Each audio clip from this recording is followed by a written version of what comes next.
What's going on? Brian, Nico, Mike, and Dustin, listen up.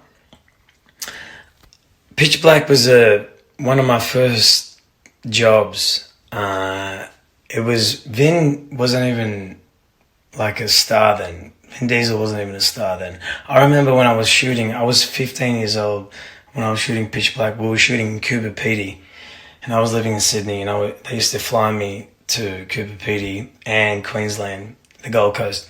And I remember I used to shoot in Coober Pedy, which is one of the opal mining town of Australia.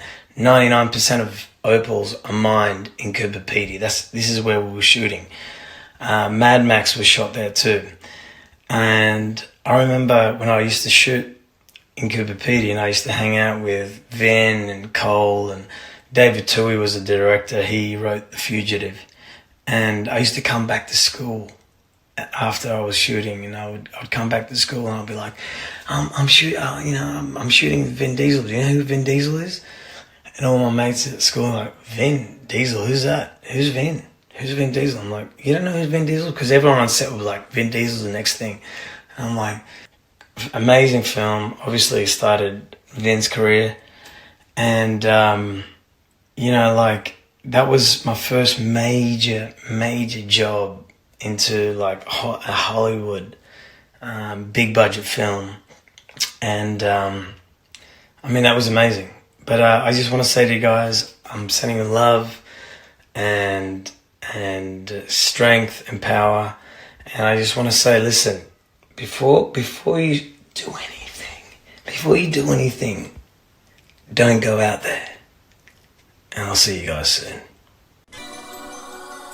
In a world where zombies, ghosts, serial killers, and vampires all exist, it's Nico, Brian, Mike, and Dustin, and they are all that stand between you and the films that could end the world. Welcome to the Don't Go Out There Horror Movie Podcast. Welcome back, everybody, to the Don't Go Out There Horror Movie Podcast. Just want to thank all of our fans and listeners. Really appreciate the support. You guys are awesome. Before we get into tonight's film review, just want to give a quick shout out to our website, don'tgoouthere.com. Everything about our podcast is on the website. All of our episodes and interviews, if you want to check those out. We've done some incredible interviews in the past. Go check them out there in a specific tab by themselves so you don't have to scroll through hundreds of episodes on Apple or Spotify, etc. We also have our store if you want to grab a shirt, a mouse pad, a hat, all that good stuff. We'd love to see your pictures, rep your favorite podcast. And Shan's Etsy page is also attached if you want to grab a tumbler. All of our social media links are on there as well. Facebook, Twitter, Instagram, YouTube, TikTok. Like us, subscribe us, follow us, all that good stuff. And the last thing I want to shout out on our website is our Patreon. We call it Blood Donors. We have the traditional monthly reoccurring kind. If you want to support us, help us pay the bills, as we say. Or if there's a movie you want us to review, that option is available as well. Just check out our website, don'tgoouthere.com. Also, if you haven't noticed, we've recently joined the Believe Network. So there's some ads on our program now. But if you want ad-free content, go check us out on Blood Donors. The ad-free episodes will be available there. We appreciate your support. We hope you enjoy the episode. All right, guys, let's jump into the film review. I'm really excited to get this episode done. Anita Russell, this is her blood donor pick. We really appreciate your patience. She chose 2000's Pitch Black. And I saw where she left a comment on Twitter X where she really enjoys our show and she knows that we're split. Some of us don't like sci-fi as much. And I'm sure she was talking about me. But I'll be honest with you, I enjoyed this movie. I thought it was fun. I had a blast with it. It's one that I would definitely give a rewatch at any time. I thought Vin Diesel, I thought he was really cool as Riddick. Rhoda Mitchell, she was great as well. Man, the ending with her though, man, it kind of ripped my soul out, but it caught me off guard, which I can appreciate. We got the great Keith Davis. Love him. He was great. I had fun with it and I'm looking forward to reviewing it. Brian, you want to go ahead and give your thoughts now? So I actually saw this in the theater on a date in 11th grade. And I watched it again when I bought the DVD, but I hadn't seen it in probably over a decade. So I was excited to revisit this one. And I'm excited to say I pretty much feel the same way. I like this movie a lot. And it was actually on my list to pick. which, I mean, the sequels are terrible to me. Like, I like the intimate setting of this one, that confined setting, I guess is what I'm trying to say. The sequel was fucking awful and tried to be Blade Runner or some weird, huge intergalactic mythology thing. I don't even fucking know. Like, I pretend it didn't exist. Dustin's really good at doing the same thing. It's but this one's held up over the years. I mean, there's some visual effects that you could point to, but I think they hit it pretty well. And I've said this before, but my favorite movies out there, Tears of the Sun, etc., like they have ensemble groups of characters that are just picked off one by one, and couple that with sci-fi, like here. I mean, you've got me. I just think this was one of those prime examples of a movie that never needed a sequel. But then again, I had a different ending in mind as well, so we'll get to that. I just want to start off by letting everyone know I will not be reading scene by scene for this episode. Just want to throw that out there for everyone. All right, I'd never seen this film before. I think it's pretty obvious why. Sci-fi, not my thing. So, I've heard of this movie. I've seen clips on Twitter, but it's never something that's really reached out and grabbed me and got my attention. And so I was excited because, again, a movie I've never seen, and you guys know the rules. One watch, those are my notes. I want to take it in live, pause, and get my natural reaction. So, look, all in all, for what it is, I think it's fun. This is never going to be my cup of tea. I'm never going to go all in on a sci-fi film. It's just not something for me. But as far as sci-fi movies go, like sci-fi horror, I think this is well done. There's really good acting. Brian, you mentioned the visuals, and I think you may have meant it, not from you, but from other people, that there's visuals that don't hold up. I disagree. I think the visuals of this movie are kind of its strength, man. Like, there's some really cool fucking shots in this movie, and to be from 2000, I think that was pretty impressive. I think the creatures look good. I think it's a cool concept, and shout out to Carolyn. I know it's Women's History Month. Man, one of my favorite female characters we've covered in a long time. She's fucking awesome. And also, Call Me Sometime, which I'm going to repeat twice to her in my notes, so don't worry about that. All in all, I think it's a fun watch and a little bit better than I expected, so I'm happy with it. Yeah, so I didn't see this movie when it came out. I think I was in 7th grade, and it just wasn't on my spectrum at the time. But when I got to high school and the Chronicles of Riddick came out, I think my sophomore year of high school, maybe junior. I think junior actually. But a lot of my friends were really wanting to see it, and so they were hyping it. I watched it and I liked it, but it wasn't my favorite. And then recently I rewatched it and I liked it a lot more than I remembered. And then this time when I rewatched it, I liked it even more. So I think it's just my brain wasn't fully developed, man. And I liked it a lot more. It's fast-paced, high-octane. It's a very enjoyable movie. Was that high-octane a Fast and Furious reference? There might be one or two of those in my notes. We'll see. I'm afraid I don't understand the reference. I'm just kidding. All right, guys, you got any more opening thoughts? We just jump into the scene by scene? All right, let's do it. The film starts with shots of the spaceship, Hunter Gratzner, as Riddick narrates. If you're prone to seizures, proceed with caution in these scenes. There's a lot of flashing lights. We see the others in a state of cryostasis being transported. Shit hits the fan as the hull is breached.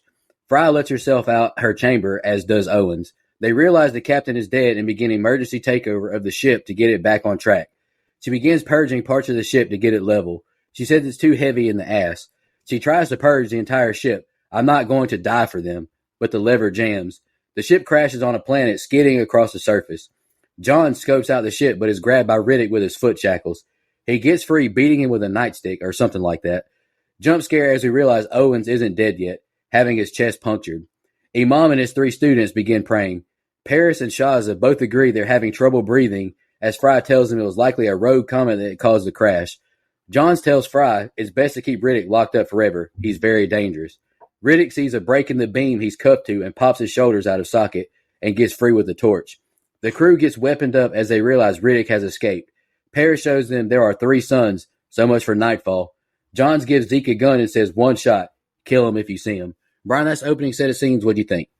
Yeah, pretty interesting open. Very good CG, I thought, especially for the time. Right off the bat, I mean, it has that gritty Starship Troopers type feel to it, And I liked that momentary tension that it built up with, Fry deciding to kill everyone on the ship basically before having her decision taken from her.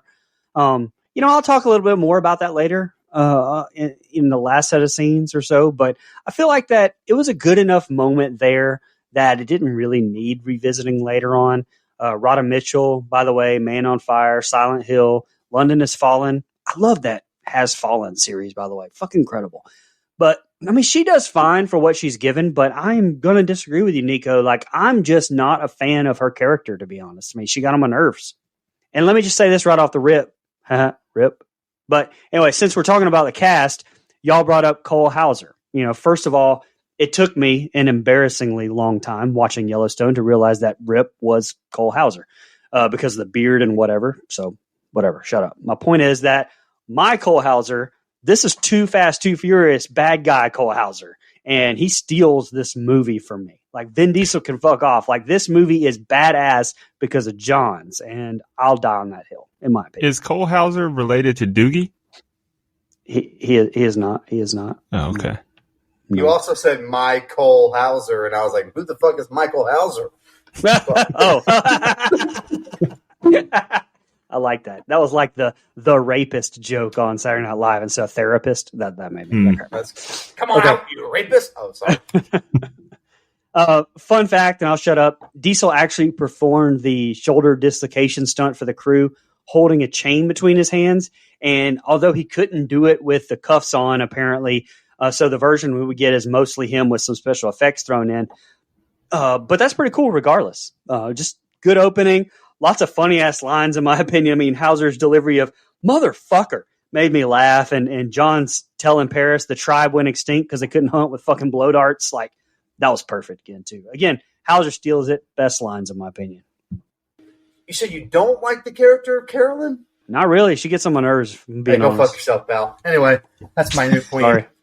I'm just kidding. I love you, but also go fuck yourself. This opening, I know they're in a spaceship. It looks like that spinning carnival ride that you get in, and inevitably someone's going to fucking throw up in there. That's what that looks like in this scene. I thought it was pretty funny and a cool little nostalgia thing for me because it wasn't that Gravitron. Is that the name of that or something like that? And I say throw up because it was me. I'm the thrower upper in the machine. Anyway, you usually have such good control of your bodily functions, right? Sing along with the champ is over, pal. Anyway, you got enough stuttering jokes in on the other show. Anyway, also when I see this setup, I think Jason X. So in my head, this takes place in the same fucking universe. That is my headcanon. And I don't want to hear any questions about it. I will say I will commend the visuals later in the film, but the asteroids here in the open, the CGI is fucking rough, man. It did not age well. I will say I was about to have an epileptic seizure watching this crash, though, so that was tough. It was anything but pitch black. Woo, woo. Anyway, I was not expecting people to be alive here. I'm not going to lie. I don't know what. Again, I've never seen this movie before. You talked about Carolyn. She's right, though. She saved all their asses. They should all be thanking her, okay? And plus, they could land on worse than this planet. I mean, it looks pretty decent. It looks like a fun Mars. That's all I'm going to say. But I mean, she tried to kill them all. Well, what are you going to do? Hey, it's funny you had the fun fact in there, Brian, because I said, since when the fuck has Vin Diesel double jointed like this? That is fucking impressive. Good for him. Man, this does make me wish we could explore other planets this easily like this. That feels like a whole lot of fun or scary, whatever. And last thing I said was, oh shit, Keith David. And every time he pops up on our show, I have to quote the line from Barbershop. The sign outside will always say Barbershop, where you can get a trim and then you can get some trim. Go ahead, Dustin. You know what's funny about that is every time I see Keith David, I think of Requiem for a Dream when he goes, well, it ain't gonna suck itself. Which is also a great line. Both are awesome. All right. The special effects in the opening scene aren't bad, especially considering the time the movie was made 24 years ago. Not bad. I like the premise of the movie. They bring us in nicely with Vin Diesel narration and then catch us up on what's happening. Ship was moving through space very fast and furious. Seems like they should have made the windshield out of sturdier glass, though. Like, I know if I was in space, I wouldn't want the windshield to be so easily shattered. Just me. Pretty intense stuff so far, and we haven't even got the title card. Then again, we don't get a title card. Did I miss it? Like, that was weird to me. No title watched card. it and I was like, what the hell? Okay. Crazy jump scare when Buddy suddenly comes back to life with a shard of metal sticking out of his chest. It's kind of crazy, though, that he went from looking dead to screaming like that. Annoying, honestly. Like, it was overly dramatic. So unnecessary. Seeing Riddick dislocate his shoulders like that to get free, like, that hurt me to watch. And like you said, knowing that he did it himself is insane. I'm not committed to any job, no matter how big the paycheck is, to do that, I don't think. It's a very solid opening. I'm invested. Riddick is watching the crew walking in the desert. The screen is a nice blue as Johns pulls a gun on Fry, sneaking up on him. Paris watches Zeke's back as the knife is put to his throat by one of the kids. The crew makes it to what they thought were the trees, but it's actually a communal graveyard. Fry wonders if the whole planet is dead. We see Riddick hiding amongst the giant skeletons. Johns hands Fry some liquor and takes a swig, knowing it could dehydrate her faster. Riddick cuts a piece of her hair off swiftly, sniffing it. Zeke is digging a hole, and the pilgrims find some interesting pieces of technology in the sand. They make their way to a base and check the place out. Fry runs to the others, yelling, "Hello, Mecca," as she finds a ship that can get them off the planet. Paris is alarmed, joining Shaza and Jack, thinking Riddick is there to kill them. Zeke kills the man thinking it was Riddick, but Riddick has posted up in Paris' lookout spot. Fry says the ship has no juice as Johns hears gunshots. Zeke looks into a hole in the ground and is grabbed by something and begins shooting at it. Shaza runs towards his screams, but he's pulled under, leaving a bloody mess.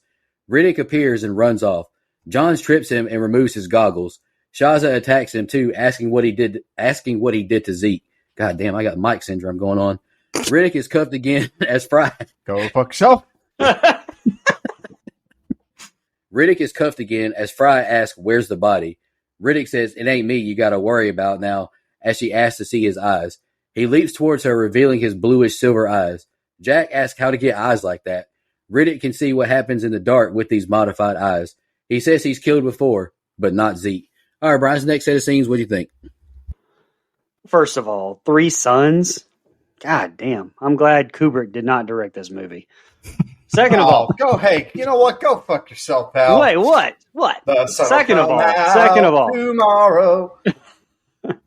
yeah, you're in a barren desert with rocks, so you can hear everything. And you're telling me Fry was able to sneak up on a man, Johns? Get the fuck out of here with that. But shout out to Faris Durrani, who plays Ali, one of the Muslim kids. He did the opening for us. But I will have to say, sorry, I laughed with them walking around screaming, "Assalamu alaikum." Like, doesn't that mean like peace be with you or something like that? Why would they be walking around screaming that? Because they're saying if there's anyone there, we come in peace. Whatever. It's basically the same thing. Like, they don't want to get ambushed. They should have just went with some made up thing. I think that would have been more effective than that. I don't know. It made me. I think Riddick cutting Fry's hair while they're in that Triceratops or whatever fucking skeleton they were in, I thought was dumb. It was unneeded. It didn't add, in my opinion, the tension that it was trying to portray there. But I do want to bring up some of these shots, and I'll shut up. Yeah, the blue hue was, it was of the time. We've talked about The Matrix and the effect it's had on movies back then with previous episodes, but some of those out of focus shots I thought were really effective, and it really made me feel like that it was hot as shit out there. Like, it got across what I think it was trying to do. And what I read was that those shots were intentional. I mean, director David Twohy recalled having to work hard to convince the cameraman to have out of focus shots on purpose, and I really liked that. I thought it was cool. Man, where the fuck did this bluish hue come from? I will say, it's not like I hated it. I just thought it was really random. There was no real explanation for it. I mean, I kind of just want to know, and you kind of explained it, so I guess that answers my question, so I'll shut the fuck up. I will say, there's a few times where I think this kid is a badass. I mean, I would kind of be scared around this motherfucker personally. Now, later on, not really. But in this part, okay, yeah, he's a little scary. I will say, as they're walking on the surface of this planet, they run into desolate-looking trees, and a big, skeleton rib cage. This ain't a planet. They landed in the fucking jungle of the Pride Lands from Lion King. I recognize an elephant boneyard when I fucking see one, okay? That's all I'm going to say. She's crazy because she's trying to play humble. I would just be taking – I would go full heel if I were her since Brian doesn't like her anyway. Double middle fingers, brag about saving them all. I would not be humble. Oh, captain, my captain is what you'd call me, pal. I do think the shot of them walking through the rib cages, I guess, and that's really all I can think they are. I think that's a cool shot. They get like a long, drawn out shot of it, and I think it's really cool. They do a good job here making somewhat or of the suspense of making it feel like someone is outside of that craft. As they go back and forth with the noises and stuff, I think it's a really good job. Shooting the wrong guy, never a way to go. What a fucking moron. Although, stand your ground loss, and he's fine. No big deal. Look, man, the funniest part of this whole movie to me is Vin Diesel looking over that whole thing happening like he's propped up on a lawn chair with a beer in his hand. That shit was fucking funny. I thought that was good stuff. Although Vin Diesel did get his ass beat here, so that's almost unbelievable right there. He has some creepy-ass eyes in this film that I enjoy. And last thing, who the fuck pays someone in menthol cools, man? That is disrespectful, man. That's disrespectful. Whoa. You know what First I said? of all, he's talking about in prison. I mean, they Gotta find a better stuff. Find a better sig, pal. Menthol cools. Fuck. You had to be there, man. You couldn't open up a Sports Illustrated in the 90s without seeing a fucking Cools ad. You're right about that. Also, dude, I still have a full set of Camel cups from back in the day. Joe's Place. You're welcome. I really like the different lighting depending on which sun is up. I think that's a great touch, going from the blue hue to the reddish hue or the orange or gold, whatever you want to call it. I like that. We see the boneyard, and it reminded me of the graveyard on Skull Island, but also of when Simba tried to impress Nala. I was really waiting on someone to say danger. I laughed in the face of danger. Like, I really wanted that, man. See? You saw it too, bro. Yeah, I It's did, the fucking definitely. Pride Lands. Come on. Johns has no peripheral vision at all. How did he not see Riddick behind Fry there? Get out of town, man. Right? I hated that. Huge Exactly. nitpick. Zeke is a little too trigger happy. I know everyone's scared because of Riddick and, he'd want a gun, but I'd probably take his away. Can't just be shooting motherfuckers in the face like that. Great way to shoot things from Riddick's POV to show how he sees them. I really like the look of when they switch to his point of view. Like that a lot. And then 30 minutes in and we get Riddick's first on-screen dialogue. I like that too. I know he did the narration in the beginning, but it just makes his character much more mysterious to not have him talk until now. This is a good set of scenes. Johns tells Fry he thinks he buried Zeke somewhere as they head back to where Zeke disappeared. Fry crawls into the tunnels to investigate what happened. We see a creature move in the background and run away. Fry finds what's left of Zeke's leg and boot and has her flashlight knocked out her hand. She begins climbing out the tunnel and her support cable is pulled from below. She cries out for help until suddenly Imam and Johns break out a hole in the ground, pulling her out. She's pulled and almost dragged back down until she's free from her harness. Johns makes an offer to Riddick. He wants his help in exchange for letting him go free and not back to jail. Riddick gets the gun from Johns, saying to remember this moment. The crew gets supplies and head back to the ship they found earlier. Paris drops his bottle of liquor and exchanges pleasantries with Riddick, who chugs the entire bottle. Imam and his pilgrims get the water running, rejoicing, taking a few drinks. Johns mocks Riddick, treating him like a dog, telling him to join the party. They all drink some water in celebration. Fry is curious why they left so much stuff behind. Riddick says they were all killed by the creatures that killed Zeke. Imam asks if they've seen Ali. Ali opens the roof up, letting in all the sunlight. Ali is attacked by these attacking bird-like creatures. Imam sees a door shaking. He opens it up and the creatures all fly out and descend into the tunnels below. Imam finds Ali's decimated corpse. All right, Brian, next set of scenes, what'd you think? All right, so hold up. Let's examine the situation here that we have going on. You see blood all over the place where Zeke was attacked. A prisoner who you're scared to death of says, go deeper to look for him. And her stupid ass answer to that was, okay, let's do that. These dumbass motherfuckers. Look, okay, whatever. Definitely a lot of alien vibes, though, going on while she's down in the tunnels there. Also a lot of sunlight to be underground. Just throwing that out there. But it was, it was a semi-tense little scene there. Fry coming back up and saying, like, that was so stupid. That won me back over. It definitely got a yup out of me. So I'm glad she came out and actually admitted that. Kind of broke the fourth wall there with that. There's a really cool shot, though. Shout out David Toohey again and David Egby, the director of photography. That close-up of the eye that transitioned into the dripping water from the condenser, I thought that was a standout shot, in my opinion. Very good. Not a whole lot of notes on this set of scenes for me. Just honestly, your typical sci-fi movie right now. We're 45 minutes into it, so I'm kind of ready for it to kick into gear, and most of all, for it to get dark.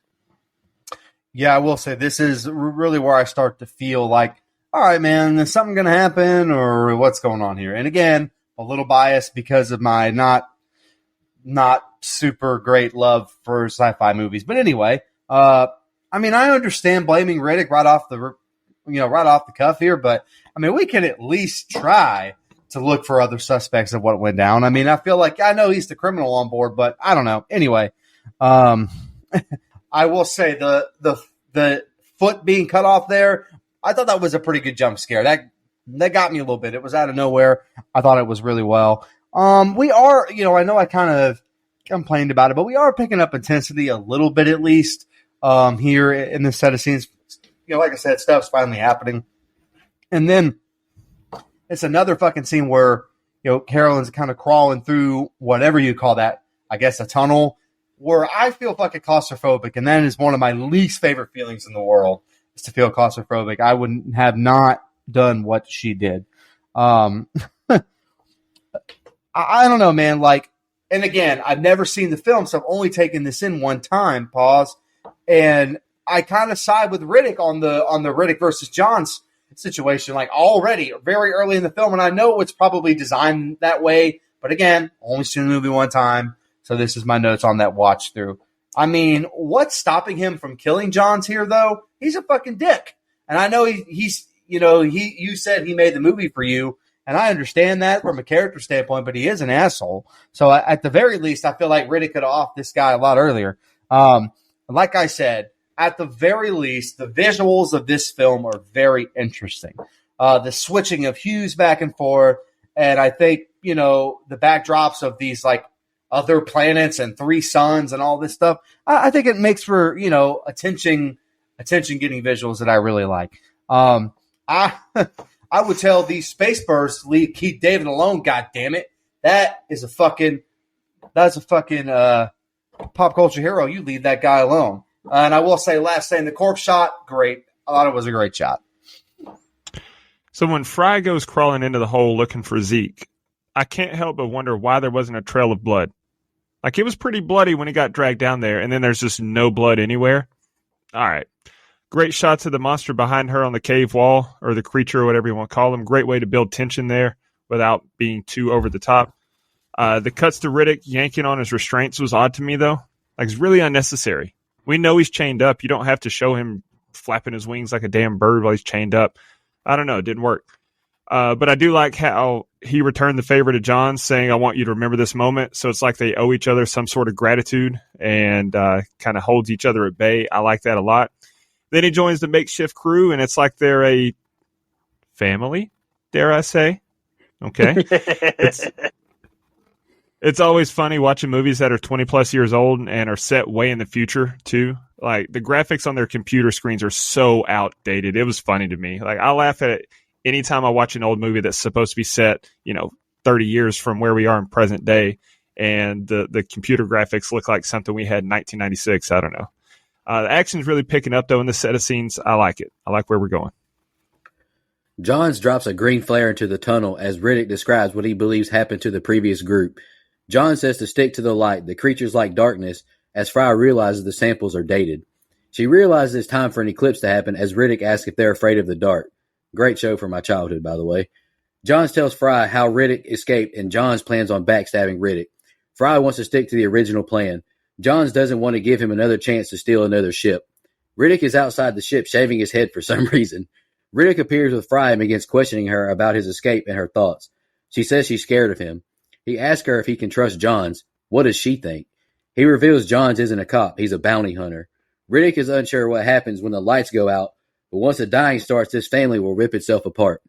Johns gives himself a shot in his tear duct, which was horrible to look at, as Fry asks who he really is. He grabs her arm and shows her his battle scars from Riddick. It's personal with Riddick for Johns. Fry and the others are in awe seeing the other planet's rings. Shaza says we need to get the equipment from the other ship now. They take the Sandcat and Paris uses this moment to get more alcohol. The others grab the cells and load up the Sandcat. Darkness falls on them quickly. They hear the screeches of the creatures in the distance. They begin to pour out the tunnels by the thousands. Paris tells them to flee and they begin running towards him. Riddick and Shaza fall down to avoid being caught. However, Shaza gets up too quick and is grabbed by the creatures and ripped to pieces. Riddick wipes his hands clean and joins the others. He removes his goggles and sees all the creatures in the distance flying towards them. All right, Brian, next set of scenes, what do you think? All right, so I'm going to kind of call out how Fry just hears the 22 years and then for some reason goes back to the model that just so happens to show this eclipse as a model and lets you progress 22 years on the model. To me, that's something that maybe sounded better on paper than translated on film. Just throwing that out there. I just wasn't a fan of it. It's that old trope where it's like, that date is important. I remember something I shouldn't. Oh, that date's right now. I mean, I don't know. Come on. But it gets us where we need to be, so whatever, but I've got to call it out.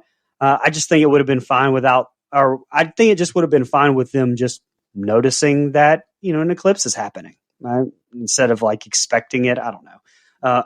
I will say it's starting to play out here in this group of scenes, but there's some good dramatic tension between Fry and Johns and Riddick. Like, they do a good job with that. And another great written line with this little psycho fuck family is going to rip itself apart when the dying starts. Little fun fact, Nico, you said it was hard to watch, but that was actually my man Cole Hauser's idea for Johns to shoot up the drugs in his eyes. Great call.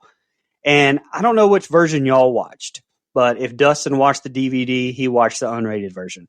But a little addition in the unrated version that is pretty much the only one of significance is here, where Fry voices her doubts about Johns and if he's the proper leader for the group.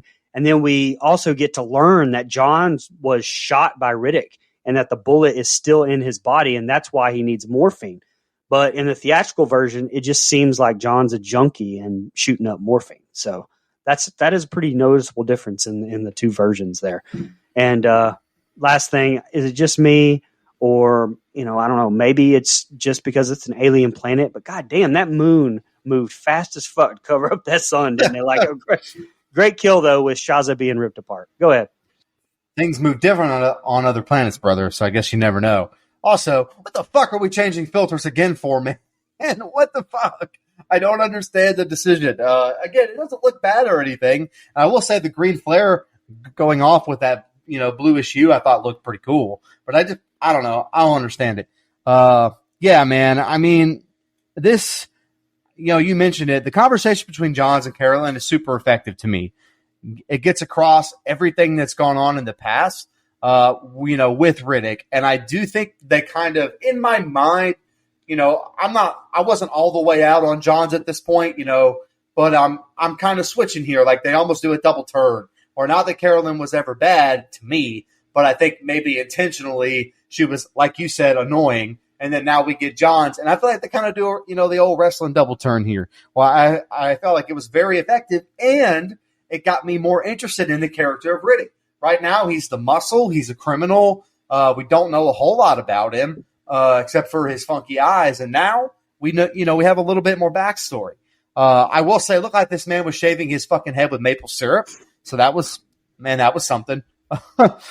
All I'm saying is, Carolyn here is a fucking queen, and all these fat, sweaty, ugly men are gaslighting her. I'm sick of this shit. God damn it, man. They do it for the whole fucking movie until she finally takes over. Anyway, more cool visuals.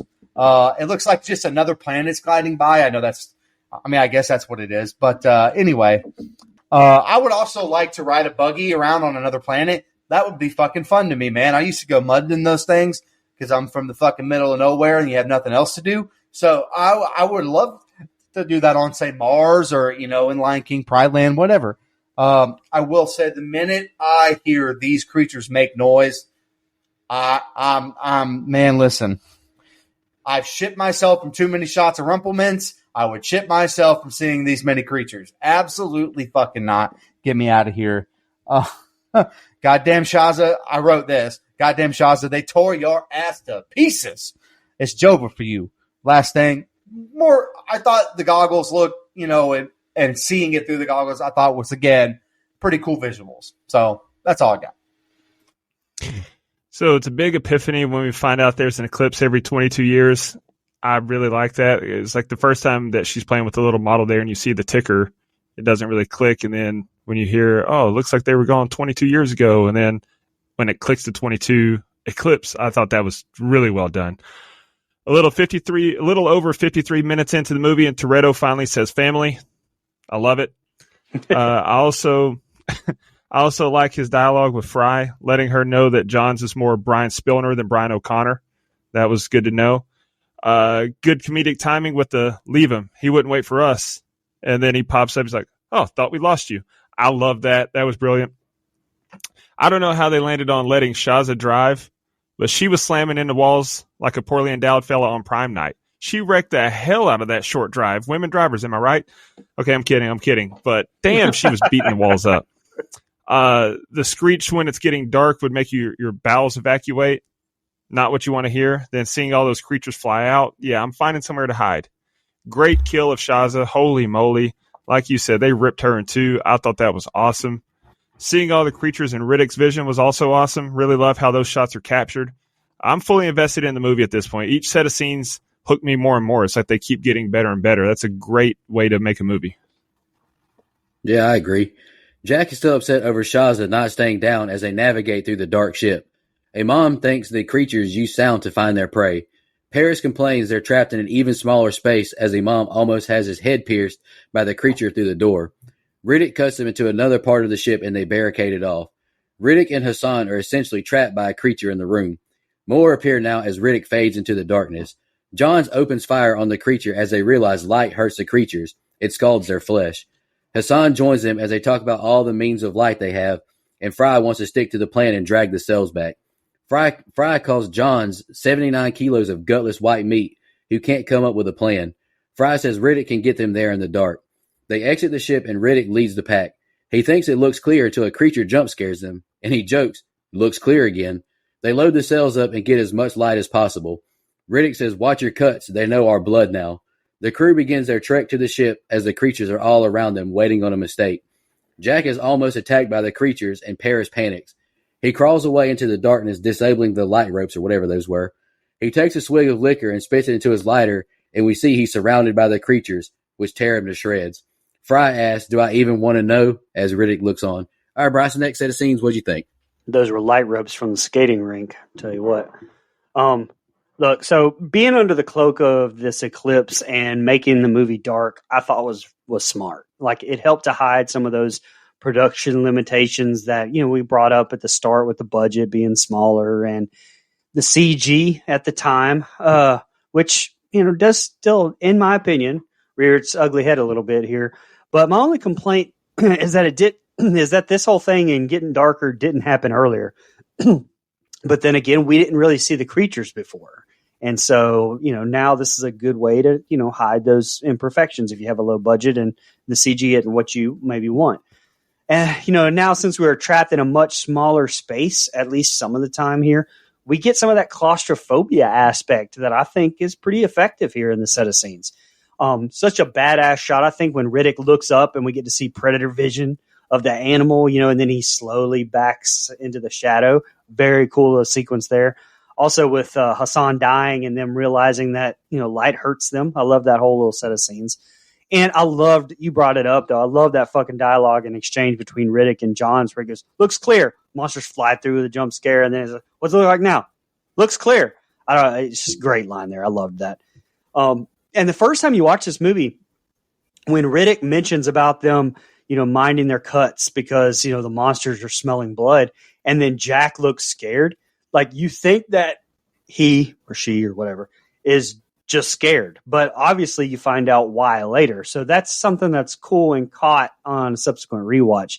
Just a good set of scenes here. And, another very cool shot with Paris blowing the fire. And then you momentarily see see him surrounded with all those Starship Trooper bugs. I thought it was great. I've been waiting the whole episode to get to this part.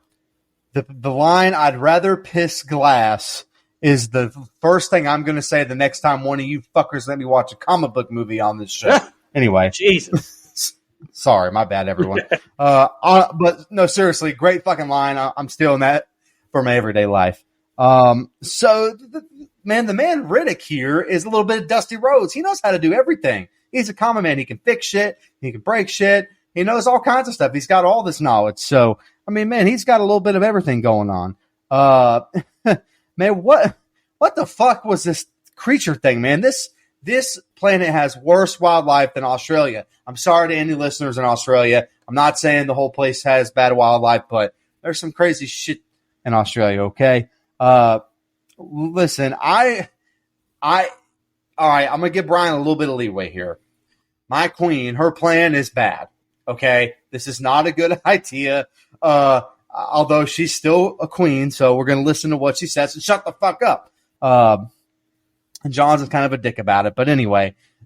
And Dustin will get this reference, but when they're walking around and they're going by this craft, I kept waiting for Baby Fark McGeezax to I didn't want to stutter over the name there, but I was waiting on the Space Police from South Park to come out. The space cop to take him to space jail. Anyway, I will say, I say that every episode, every scene by scene, so my apologies. But I will say, some of this is hard to admit, but a lot of the science and engineering stuff in these movies go over my head. I don't know what the fuck you're talking about, man. I don't know shit about engines and fixing stuff and all that stuff. I'm like, yeah, man, that sounds great. Just that's fine. Last thing, this was a really cool shot of Mr. Antique, as I called him. Surrounded by these creatures after lighting his little light there. That was one of my favorite shots in the whole movie. Scary as fuck. Great jump scare. I thought it was a cool visual again. So this is the least amount of notes that I have in this entire movie, but very tense when Riddick and Hassan are being stalked by the creature, and then hilarious when Riddick is running and they blind him by the flashlight. I don't know why, but I died laughing. It really took the tension out of the situation to me. I wish they could have done it in a less funny way. The way that he fell, I think it was just Vin Diesel's acting. Like the way he fell and threw himself, I died laughing. Riddick tapping Johns on the pecker with a shiv, and that was funny. And I just know that he was thinking, and I'll take my cutter back. Great shot of them running with their glow sticks and the creature circling them, but an even better shot when Paris spits liquor at his lighter and illuminates around him. We see that he swarmed. His dumbass deserved to die, though.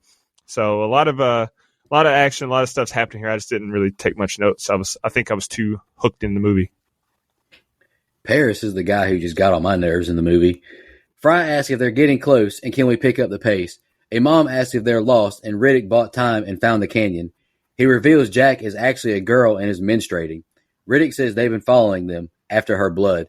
Fry thinks they should go back, and John snaps on her and reveals Fry wanted to dispose of them all during the ship's wreck. John says verdict's in, and the light moves forward. Johns and Riddick talk in front of the group, and Fry wants them to give them space. Johns wants to kill the girl and use her as bait to keep creatures off of them. The two men fight now as the others retreat. Riddick gets the upper hand, cutting Johns. A creature impales Johns and bites his head. Riddick is back with the others, telling Jack not to cry for Johns. Imam asks to pray with Riddick, but he says that's pointless. I absolutely believe in God, and I hate the fucker. He questions how much faith Imam has left. Riddick tells him to protect the girl. He'll drag the cells. They take off running through the canyon until a swarm of the creatures fly at them. Riddick says don't look up as we see the creatures attacking each other. They continue on their journey, and suddenly Hassan is attacked. Jack is attacked by a creature, and Fry shines the light on its flesh. Riddick attacks the creature, now grabbing its arms. He hits the circle button repeatedly, spinning around, cutting it over and over. And the next set of scenes are ending. Go ahead, Brian. Man, this is actually the least amount of notes I have on the whole thing here. Great speech from Cole at the start of this arguing with Fry. I've seen that speech a few times with him arguing with Beth Dutton. I'll say that. But come on, Mike. This dude's right.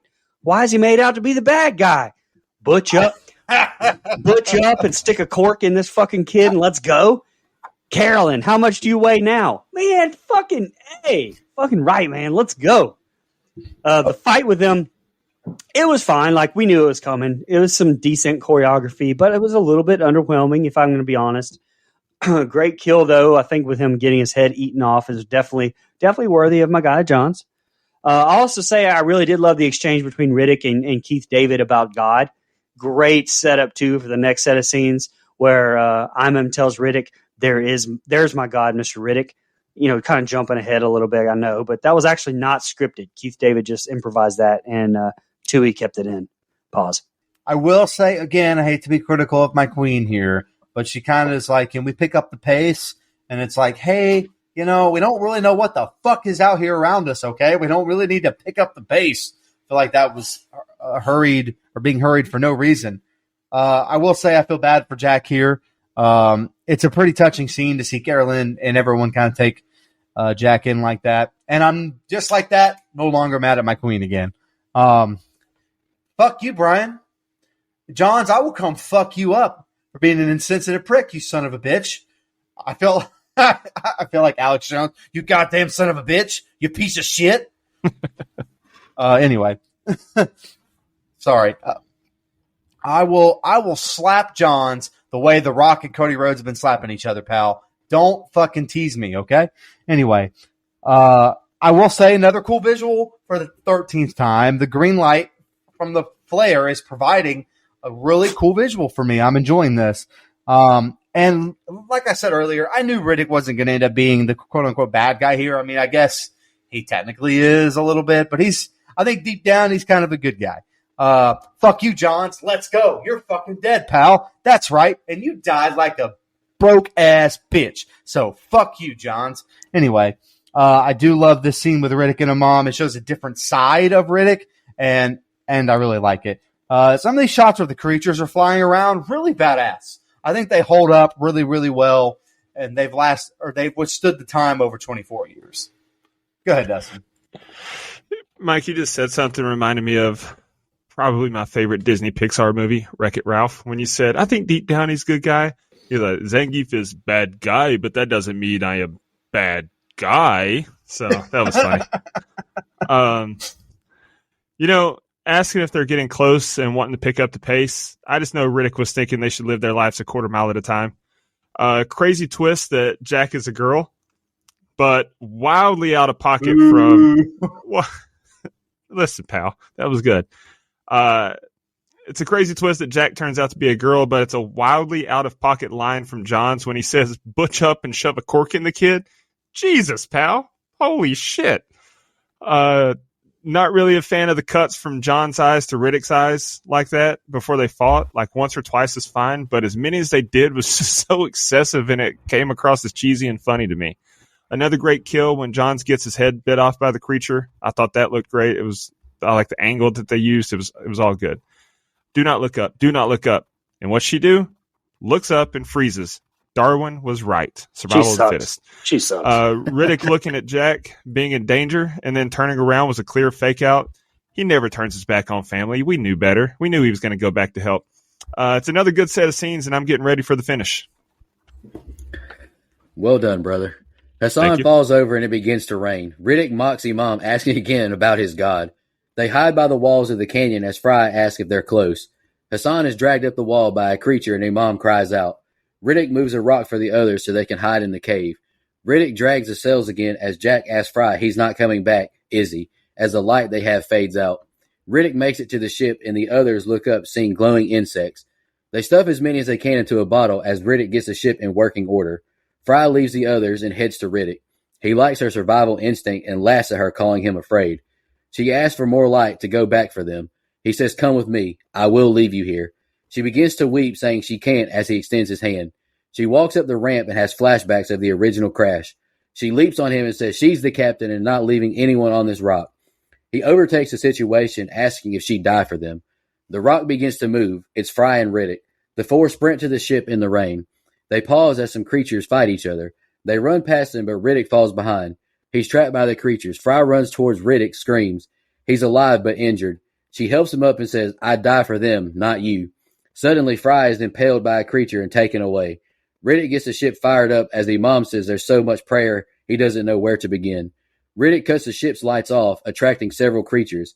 Suddenly, he fires it up, blasting them with flames and mowing over several.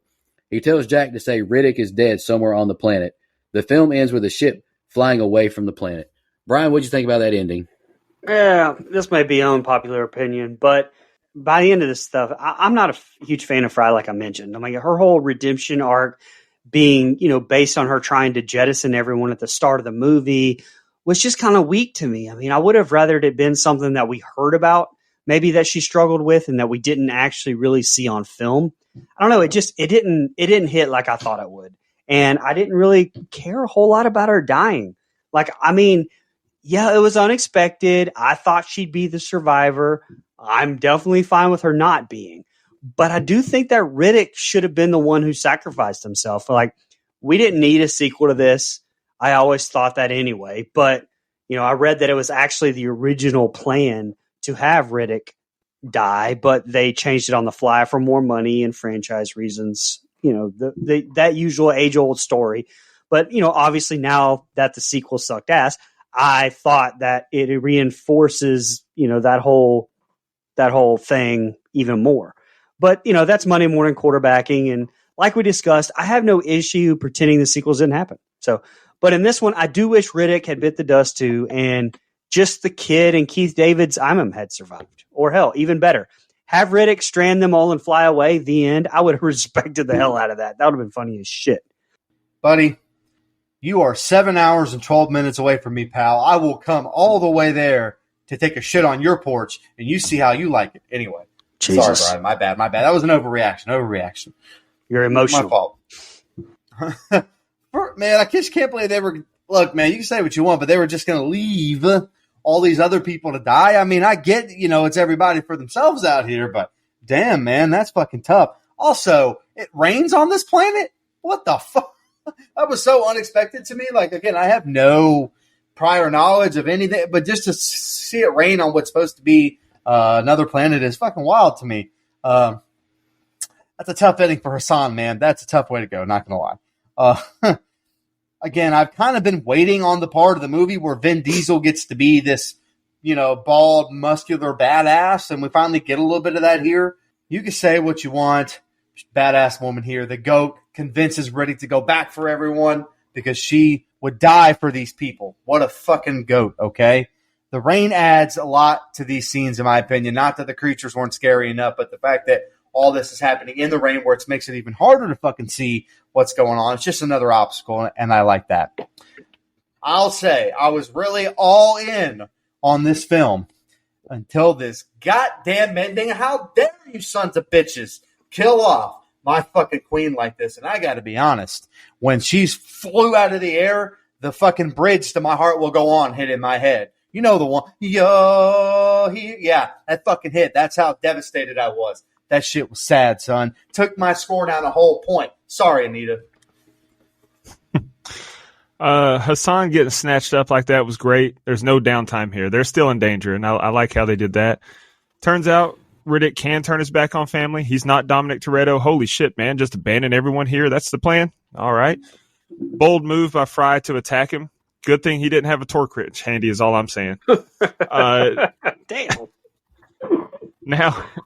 Now something God that makes no sense to me.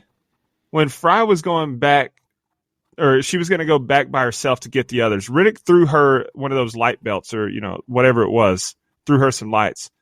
But then when they actually went back together, she didn't take it with them. Just the liquor bottles full of the glowing larva. Why? That was really weird to me. I love how they shot Fry's death. Made it seem like Riddick stabbed her at first because he kept that shiv on him. But it was a creature that got her. I thought that was very well done. Because even though he turned out to be an okay guy, you still had doubts all along up until the end that he was a bad guy. So I love the tight camera angle on them. We don't know what happened, just know that it's bad. Also, I love that he had to be a badass one more time and take out as many of the creatures as possible on the way out. This was a very satisfactory ending. I liked it. All right, guys, jumping to our social media comments and questions. We'll do Instagram first. Real Matt Sears commented, love this one. Terrible sequel to it. Third brought it back closer to the first one. No, I wouldn't know. I haven't seen them. the third one. Don't watch them. They're both terrible. You know, it's so funny, Brian, that you said that, oh, yeah, the others don't exist to me, and I know it's easy for Dustin, too. No. For those of you who don't know, it's not easy for me. I can't just omit parts of a franchise that I don't like just because I don't like them. Like, even Coming to America 2, the biggest piece of dog shit that I think I've seen in a long time. Like, that movie exists to me. I can, yep, it exists. I have to have, if I own one of the movies on Blu-ray or DVD, I have to have the whole collection. So don't listen to Brian. Watch the whole Riddick trilogy. Go ahead. All right. Watch 2016 Ghostbuster 2 while you're at it. Good luck. Cutting that. Let's jump over to X Twitter now. That guy commented, filmed long before Vin Diesel was furious or Guardian. He was a glossy-eyed convict with built-in night vision. Seen this the year it released, and I still enjoy it to this day. Also, Rada, call me sometime with some laughing emojis. Love the show, fellas. Can't wait to listen to this episode. Great shit. Anita Russell commented, the blood donor herself. Think you guys are awesome and make my work shift bearable. We appreciate that. Love this movie. This was my first introduction to Vin Diesel, and I love the character of Riddick.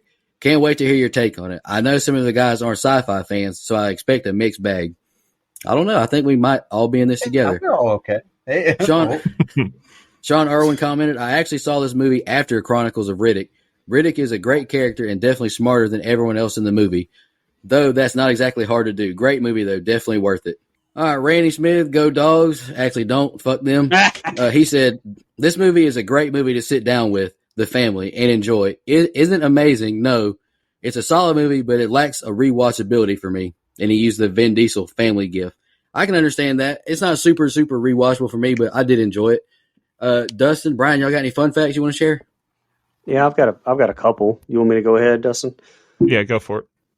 The contact lenses Vin Diesel wore in the movie, while a prototype during production, were briefly available to the public from LensQuest following the release of the film. They were called Shine Job, like in the movie.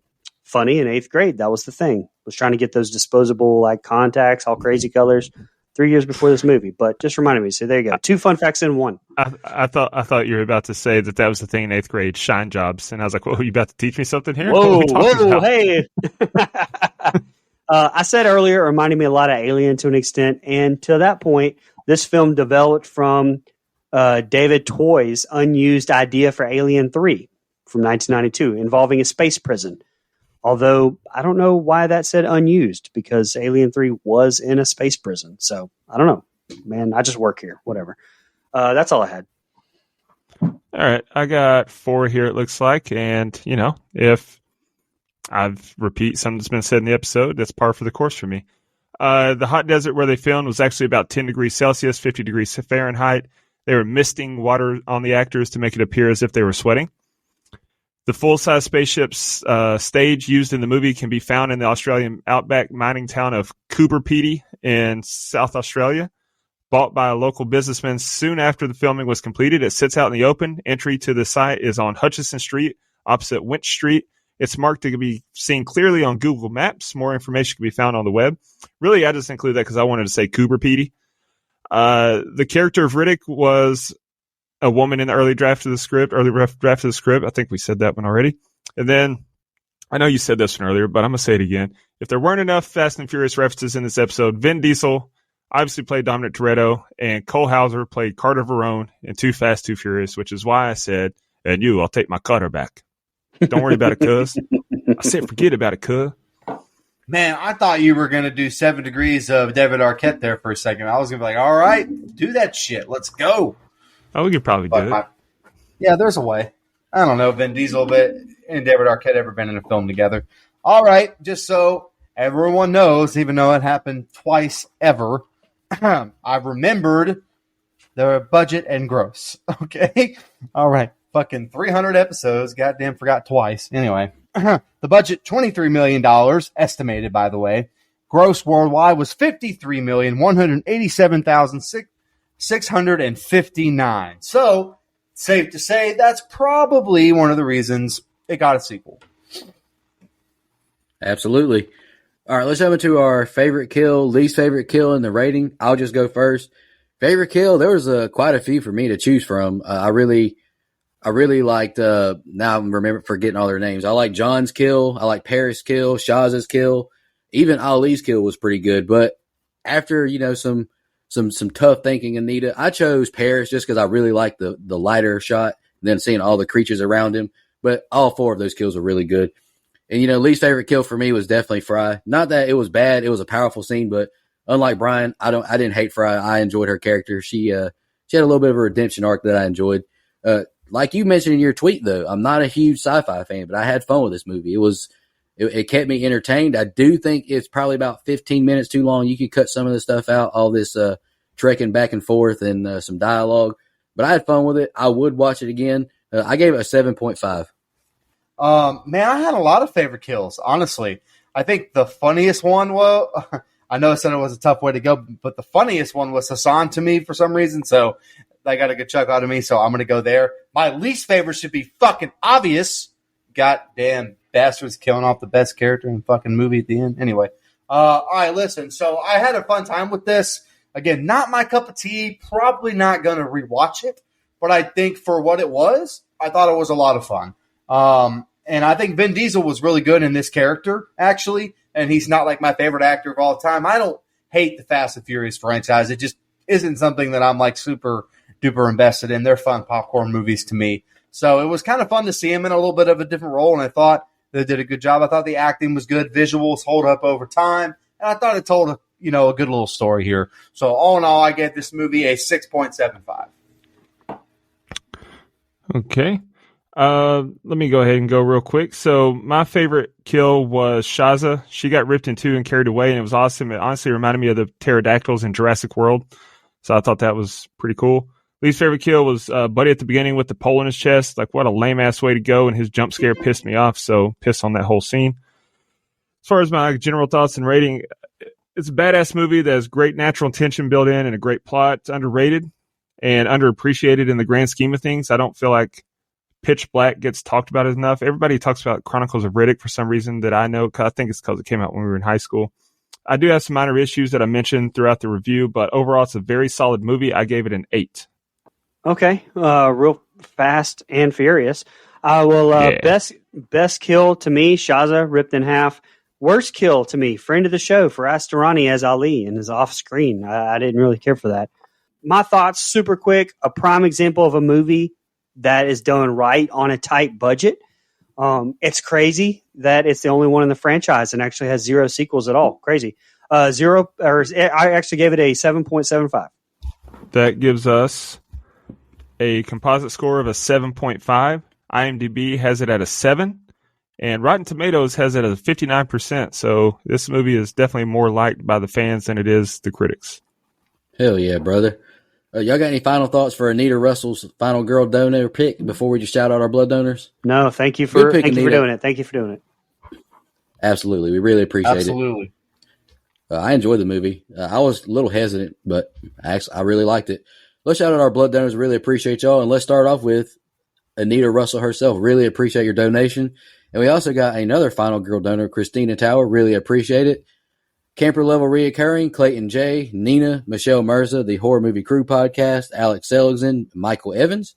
Camp Counselor Reoccurring is Edwin Hernandez Gunn, Joe Swinford, Shan, Adrian Aiello, Karen, Brian Samick, Andrew Ferguson, Matt Strickland, Brooke Maley, Thorne David Phillips, Heather Superdoc, and Jennifer Davis from the Too Close to Home podcast. Really appreciate y'all's support. It means a lot to us. Hey, Mike, do you want to announce your theme for next month? And what your birthday pick is going to be next week? Okay. So my theme for next month, I went with sequel month. Very excited. It didn't have to be a direct follow-up. It can be any sequel of a franchise. I was very excited for that. And I feel like we ended up getting some really fucking good picks out of it. Like, I don't... Especially the comic book movies that were picked, right, Mike? Yeah, except for that film. That's the worst one of the bunch. There's no doubt about that. Fucking vampire comic book. What the fuck is this? Anyway, all right. My birthday bonus for next week, by the way, shout out to that. It was changed on the fly, but you guys don't need to know what it was because eventually we'll come back to that episode. But for now, to be very topical and be in the spirit of what's going on in pop culture, we will be conducting our very own March Madness bracket episode. That's right, baby. The 64 best horror villains broken down by region going off against each other. And we will have a special guest host on to help us in case there were any tiebreakers. It's a voice you may be a little familiar with if you're a day one fan of Don't Go Out There. Nice. 64 villains. Good. Nice. That's a lot of villains. I cannot Post wait number one. Hey, I can't wait to vote for the light poll all the way through to the finals. And real quick, back by popular demand, Cole Hauser, who's in this movie, he was also in 2006's The Breakup with Jennifer Aniston, who was in Friends with, Courtney Cox, who was married to David Arquette. So there you go. Boom. There it is. There it fucking is. What a guy. What a guy. I like it. All right. Hell yeah, Great way brother. to end the episode. Anita, we really appreciate your donation. It means a lot to us. And it means even more to me that you just enjoy our show during your work and it makes it bearable. That means a lot to me. I love reading those messages. We really appreciate all the listeners. We hope you'll enjoy this episode. We'll be back next week. Just want to remind everybody,